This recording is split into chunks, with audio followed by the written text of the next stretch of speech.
Today we're going to be exploring Parkhurst in Whistler, British Columbia. Parkhurst is the remnants of a logging settlement on the shores of Green Lake near Whistler Village. With many decaying buildings and vehicles scattered around the area that are being retaken by the forest, it makes for a unique and fun destination for a day hike.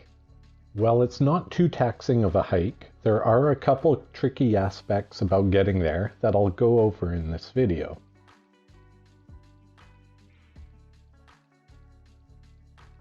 The great thing about this hike is that it isn't too far from the main village, and yet it's not nearly as busy as many other local hikes.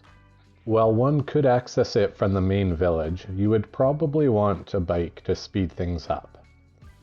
But the Sea to Sky Trail, where Parkhurst is accessed from, can itself be reached by a network of trails behind Lost Lake. For a shorter walk, you can park near the highway turnoff to Wedgemont Lake. I'll have a link down below for reference.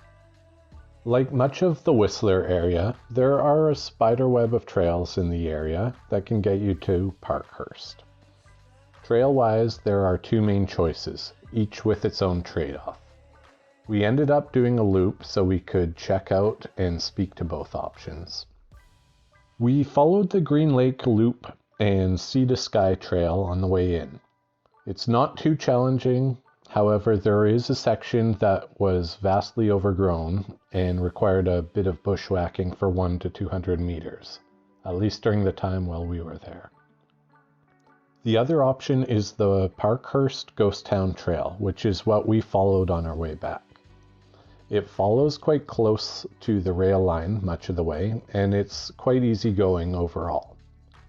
However, it does have a sketchy obstacle near the parking lot that you should be aware of.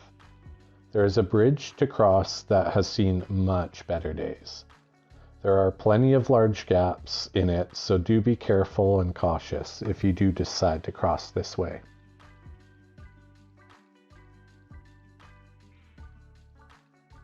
This area once housed up to 70 mill workers and their families. They were mostly seasonal workers, as production would stop during the snowiest months of the year. The mill was in operation between the late 1920s to the 1950s. By the 30s, a store and a school were built here, but they would both end up being short-lived. The mill ultimately closed in 1956, and with it the few remaining residents left.